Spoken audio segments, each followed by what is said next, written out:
কক্সবাজারে 4টি আসনে কে জিততে যাচ্ছে? শুধু দর্শক মন্ডলী, আসন সমীকরণ পডকাস্টে আপনাদের সকলকে আমন্ত্রণ জানাচ্ছি। আমি ফাহিম মাসরুর। আপনারা জানেন আমাদের এই পডকাস্টে আমরা দেশের সবকটি জেলার বিভিন্ন আসন নিয়ে আলোচনা করি, হিস্টোরিক ভোটিং ডাটা নিয়ে অ্যানালাইসিস করি, ইন্ডিভিজুয়াল ক্যান্ডিডেট যারা আছেন বিভিন্ন লিডিং দলে যারা মূল প্রতিদ্বন্দ্বিতা করছে তাদের প্রোফাইল অ্যানালাইসিস করি। তারপরে আমরা মাঠের ইনফরমেশন, অন্যান্য জরিপ যেগুলি হয়েছে সেগুলো নিয়ে আমরা এক ধরনের সেগুলোর ভিত্তি করে আমরা একটা প্রেডিকশন করি, ইন্ডিভিজুয়াল প্রেডিকশন। আমাদের সাথে আজকে উপস্থিত আছেন জ্যোতি রহমান, পলিটিক্যাল অ্যানালিস্ট ও অর্থনীতিবিদ, কাউন্টার পয়েন্টের এক্সিকিউটিভ এডিটর, এতেশামুল হক আছেন আমাদের সাথে, রাজনৈতিক বিশ্লেষক এবং একজন আইনজীবী। তো আমরা যদি চলে যাই কক্সবাজার 1 আসনে, আপনারা জানেন এটি একটি হাই প্রোফাইল আসন। এই আসনে যদি দেখি আমরা চকরিয়া উপজেলা, পেকুয়া উপজেলা, এখানে বিএনপির মানে one of the most important leader after Tarique Rahman, এখন যিনি সালাউদ্দিন আহমেদ, উনি বিএনপি প্রার্থী। এখানে অনেকবার উনি জিতেছিলেন, মোস্ট প্রবলি 2বার বা 3বার জিতেছিলেন। এবং জামাতের প্রার্থী হচ্ছেন আবদুল্লাহ আল ফারুক, উনি মোস্ট প্রবলি এবারই প্রথমবার ইলেকশন করছেন। এই আসনে জামাত 91 সালে নিজে, ইনফ্যাক্ট এই আসনে জামাত জিতেছিল তো 25% পেয়ে। 96 সালে জামাত এখানে 17% ভোট পায়। তো জামাত এই আসনে হিস্টোরিক একটা বেজ আছে। তো বাট আমরা এটাও জানি যে সালাউদ্দিন সাহেব ইজ ভেরি স্ট্রং ক্যান্ডিডেট, সুবক্তা, রাজনৈতিকভাবে চৌকস। তো এক্ষেত্রে এতেশামুল কি মনে হয় যে এখানে কি কোনো বড় ধরনের আপসেট হতে পারে? না, আমি সেই পসিবিলিটিটা দেখছি না। সালাউদ্দিন সাহেবের বিএনপির সাথে লম্বা সম্পৃক্ততা। উনি 91 থেকে 96 খালেদা জিয়ার এপিএস ছিলেন, 96-এ বিসিএস ছেড়ে দিয়ে নির্বাচন করলেন, এমপি হলেন, 2001-এ যোগাযোগ প্রতিমন্ত্রী হলেন, তারপর আস্তে আস্তে বিএনপি স্ট্যান্ডিং কমিটির মেম্বার হলেন। ওনাকে হাসিনা গুম করে ইন্ডিয়াতে পাঠিয়ে দিল, হয়তোবা মেরেই ফেলতো, কিন্তু হজম না করতে পেরে ইন্ডিয়াতে পাঠিয়ে দিল। উনি ইন্ডিয়া থেকেও ফাইট করে বিএনপির জন্য স্ট্রংলি সাপোর্ট করে আবার দেশে আসছেন এই জুলাই 24-এর পরে। কাজে আমি ভাবছি সালাউদ্দিন সাহেব এখানে ইজিলি জিতে আসবেন। ওকে, জ্যোতি,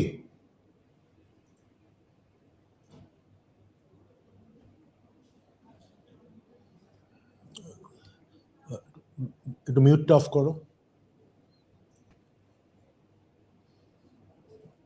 জি, জ্যোতি, আমিও এখানে বিএনপি কে, সালাউদ্দিন সাহেবকে খুব কমফোর্টেবলি এগিয়ে রাখবো। ওকে, আমিও মনে করছি আসলে সালাউদ্দিন সাহেবের যে পার্সোনাল প্রোফাইল, এবং উনি আসলে সত্যি কথা বলতে ইলেকশনটাকে যথেষ্ট পরিমাণ সিরিয়াসলিও নিয়েছেন। এমন না যে অন্যান্য অনেক বিএনপি নেতাদের সেন্ট্রাল এডিশনের মতো যে লাইট ওয়েতের নিয়ে নেননি। কারণ আমরা গত আসলে 12 মাসেই প্রায় ওনাকে দেখেছিলাম শহরে বিভিন্ন মানে মেইন পলিসি জায়গাগুলিতে উনি টাইম দিতেন, কিন্তু গত 1 মাস কিন্তু উনি অলমোস্ট কাইন্ড অফ বেশ একটা বড় সময় উনি ওনার এলাকাতে দিয়েছেন। অতএব উনি খুব প্রফেশনালি ব্যাপারটাকে, মানে কোনোভাবে উনি মানে ওভার কনফিডেন্সে ভুগছেন বলে মনে হয় না। তো সেই জন্য, এবং যেহেতু এখানকার ভোটাররা এটাও অত এক্সপেক্ট করতে পারে যে বিএনপি ক্ষমতা আসলে সালাউদ্দিন সাহেব একটা খুব ভেরি সিনিয়র মিনিস্ট্রি পাবে, এবং সেই জায়গা থেকেও আসলে মানে সালাউদ্দিন সাহেব খুব বেশি সমস্যা হওয়ার কথা না। তা আমরা তিনজনই বোধহয় এই আসলে সালাউদ্দিন সাহেবকে এগিয়ে রাখবো। আমরা যদি কক্সবাজার 2-তে যাই, কুতুবদিয়া উপজেলা ও মহেশখালী উপজেলা, এটা মধ্যে একটি দ্বীপ উপজেলা আছে মহেশখালী, আপনারা জানেন। তো সেই ক্ষেত্রে এখানে 2জন প্রার্থী আছেন, আলমগীর মোহাম্মদ মাহফুজুল্লাহ ফরিদ বিএনপি প্রার্থী এবং হামিদুর রহমান আজাদ জামাত প্রার্থী। মোস্ট প্রবলি হামিদুর রহমান আজাদ এখান থেকে একবার নির্বাচিত হয়েছিলেন জোট প্রার্থী হিসাবে, এবং উনি জামাতের খুব সিনিয়র একজন কেন্দ্রীয় নেতা, জয়েন্ট সেক্রেটারি জেনারেল খুব সম্ভবত। এতেশাম, আপনার কাছে কি মনে হচ্ছে? এখানে 2জনই খুব স্ট্রং ক্যান্ডিডেট। এই বিএনপির প্রার্থী আহমেদ মাহফুজুল্লাহ ফরিদ সাহেব 96-এ এমপি হয়েছিলেন, ওই জুন 96-এ। তারপর থেকে উনি বিএনপির হয়ে এখানে যখনই পারেন নির্বাচন করেন, যখন জোট হয়েছে তখন ছেড়ে দেওয়া হয়েছে। একটা আমি ইন্টারেস্টিং ডেটা দেখছিলাম 2018 ইলেকশনে, ওখানে তো আওয়ামী লীগের জয় জয়কার, রাতের নির্বাচন, এই দুইজন প্রার্থী ওনারা দাঁড়িয়েছিলেন। তো মাহফুজুল্লাহ ফরিদ সাহেব পেয়েছিলেন 4%, হামিদুর রহমান আজাদ পেয়েছিলেন 7.5%। কাজে ওই ডেটা পয়েন্ট ধরে এবং হামিদুর রহমান আজাদ সাহেবের নিজস্ব প্রোফাইল দেখে আমি এখানে জামাতকে আগিয়ে রাখবো। জ্যোতি,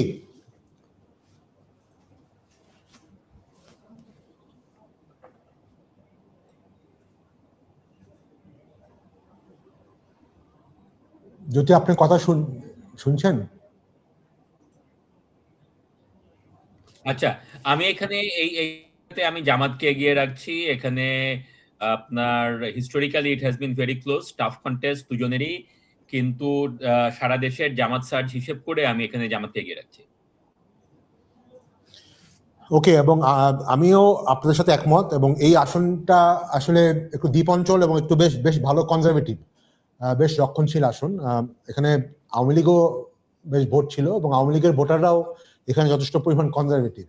তো একটু পিছিয়ে পড়াও আছে অর্থনৈতিকভাবে। তো আমি সব দিক থেকে বিবেচনা করে এই ক্ষেত্রে আমিও জামাতকে এগিয়ে রাখছি, যেহেতু খুবই স্ট্রং একজন সেন্ট্রাল ক্যান্ডিডেট এখানে আছেন। তো তাহলে আমরা তিনজনই এক্ষেত্রে জামাতে এগিয়ে রাখছি। আমরা যদি এরপরে চলে যাই কক্সবাজার 3, এটা কক্সবাজার সদর, রামু ও ঈদগাঁও উপজেলা। আমরা যদি একটু দেখি, 96 সালে এখানে প্রায় 19.5% ভোট পেয়েছিল জামাত, এবং 91 সালে এখানে 28%। অতএব এখানে যথেষ্ট পরিমাণ স্ট্রং জামাত বেজ আছে। তো এবং এটা সদর, সেটা মানে আমার কাছে একটা ইম্পর্টেন্ট ফ্যাক্টর যে সদরের ক্ষেত্রে দেখা যাচ্ছে যে একটু জামাত হয়তো অন্য জায়গা থেকে একটু বেটার করে। তো এতেশাম, আপনার কাছে কি মনে হচ্ছে কক্সবাজার 3? কক্সবাজার 3-এ মানে একটা হিস্টোরিক্যাল প্রার্থী ছিলেন মুসলিম লীগের খালেকুজ্জামান সাহেব, যিনি 91-এ খুব ন্যারোলি হেরে গেছিলেন। তারপর 2001-এ ওনার ছেলে শহীদুজ্জামান এখান থেকে এমপি হয়েছিলেন। তো লুৎফুর রহমান কাজল তখন ছিলেন ইন্ডিপেন্ডেন্ট।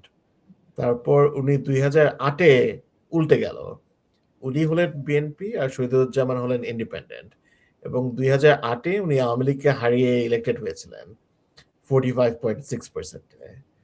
তো যেহেতু এখানে মানে উনি দীর্ঘদিন থেকে নির্বাচন করে আসছেন, এবং আমার ধারণা রামুতে যে মাইনরিটি ভোট, ওগুলো উনি ভালো মতো টানতে পারবেন।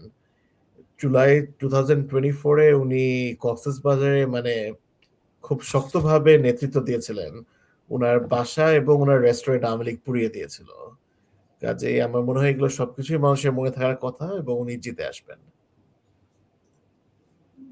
এই আসনে আপনি পেইড করছেন বিএনপি? BNP, I agree. এখানে যদিও জামাতের হিস্টোরিক্যাল সাপোর্ট ছিল, কিন্তু জি বলেন, শুনছি। জি, হ্যাঁ, আমি আই এগ্রি, যদিও জামাতের হিস্টোরিক্যাল বেস ছিল, কিন্তু এখানে বিএনপির কোনো রেবেল ক্যান্ডিডেট নেই।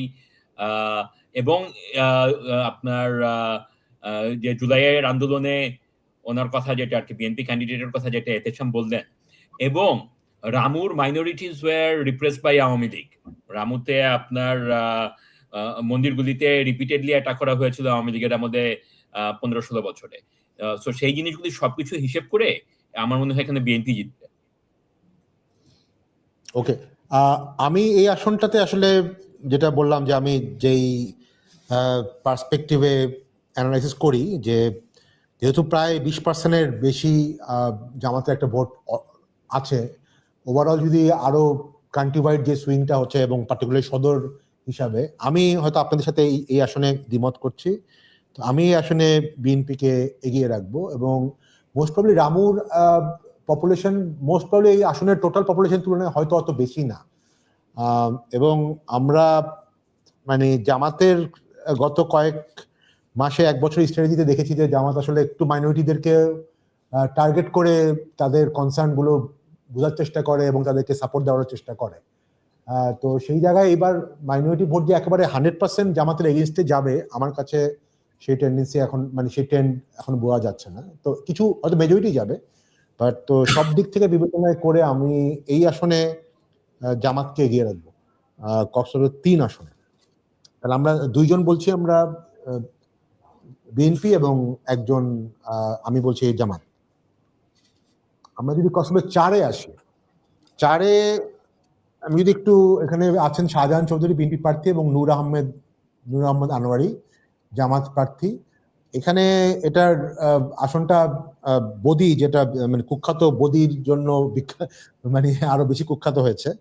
তো এখানে প্রচুর ক্রাইম প্রবণের এলাকা এবং মোস্ট প্রবাবলি এই আসনে মানে রোহিঙ্গা যে ক্যাম্পগুলো আছে সেটা এই আসনেই মানে আছে।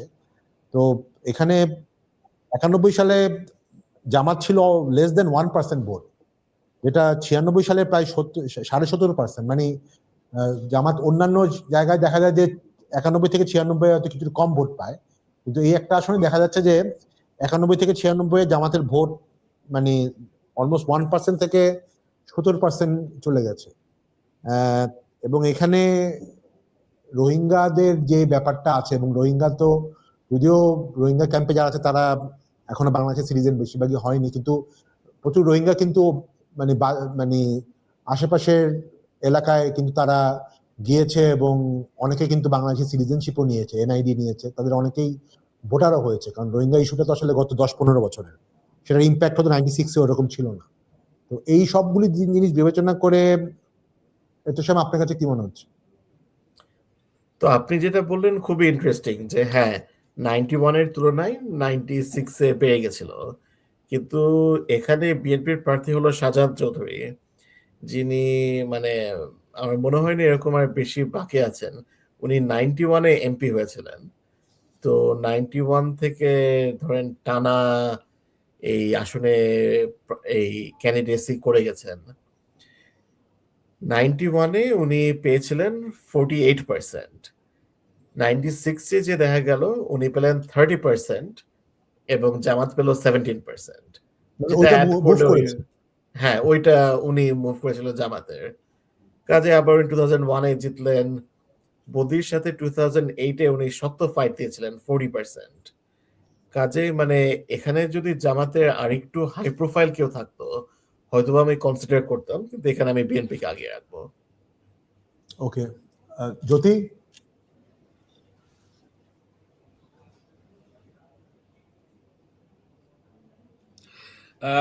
এই আসনটা খুবই ইন্টারেস্টিং হবে। আমি খুব ন্যারোলি শাহজাহান চৌধুরীকে এগিয়ে রাখবো, জাস্ট পিওরলি বিকজ অফ ওনার হিস্টোরিক্যাল, মানে উনি রাজনীতিটা ওনার এক্সপিরিয়েন্সের জন্য, কিন্তু Jamaat will make a strong fight. Okay, আমার প্রেডিকশন হবে এক্ষেত্রে জামাত। যেটা আমি মেইন কারণ যেটা যদি বলি সেটা হচ্ছে এটা এই আসনের আসলে demographic profile has changed significantly in last 10 to 15 years, particularly রোহিঙ্গাদের জন্য। তো ওই বেনিফিটটা মানে যতটুকু আমরা জানি যে রোহিঙ্গারা little bit much more conservative হয় যে কোনো জায়গাতে। ইভেন আমরা ভারতের ক্ষেত্রেও দেখি যে আমাদের বাংলাদেশের পশ্চিমাঞ্চলের যে বর্ডার জায়গাগুলিতে জামাতের মানে ভালো করার একটা মেইন কারণই কিন্তু হচ্ছে যে এর মধ্যে অনেকে বর্ডারের পার থেকে হিস্টোরিক্যালি তারা দে হ্যাড টু মাইগ্রেট।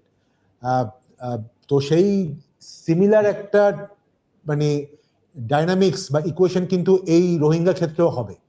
তো সেটা একটা বড় ব্যাপার হবে বলে আমার কাছে মনে হয়।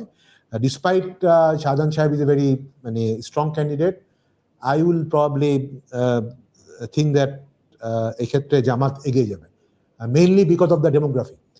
তো আমি তাহলে এখানে আমি আমার টেকটা নিচ্ছি আমি জামাতের ক্ষেত্রে। তো আমরা যদি একটু সামারি করি কক্সবাজারের ক্ষেত্রে, আমরা কক্সবাজার 1-এর ক্ষেত্রে আমরা তিনজনই একমত দ্যাট এখানে বিএনপির সালাউদ্দিন সাহেব জিতবেন।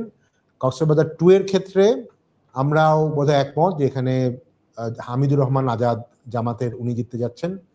কক্সবাজার 3-এর ক্ষেত্রে এতেশাম এবং জ্যোতি আপনারা বলছেন বিএনপি জিতবে আফটার গুড ফাইট। আমি মনে করছি যে এখানে যেহেতু সদরের একটা ইম্প্যাক্ট থাকতে পারে, তো এই জন্য এখানে জামাত আফটার দ্য ফাইট হয়তো জিতে আসবে। এবং কক্সবাজার 4-এর ক্ষেত্রেও আপনারা বলছেন যে বিএনপি জিতবে, আপনারা দুজনেই বলছেন, আমি বলছি ডেমোগ্রাফিক ফ্যাক্টরের চেঞ্জের কারণে এক্ষেত্রে জামাত জিতবে। তো আমরা তাহলে এটা আমরা কক্সবাজারটা ক্লোজ করছি। তো শুধু দর্শক মন্ডলী, আমাদের সাথে থাকার জন্য ধন্যবাদ। আমরা কতক্ষণ পরে আবারও আরেকটা লাইভ সেশনে আসছি, যেখানে আমরা উত্তরবঙ্গের পঞ্চগড় এবং ঠাকুরগাঁও এই দুটো জেলা নিয়ে আমাদের প্রেডিকশন দিব। ধন্যবাদ আমাদের সাথে থাকার জন্য।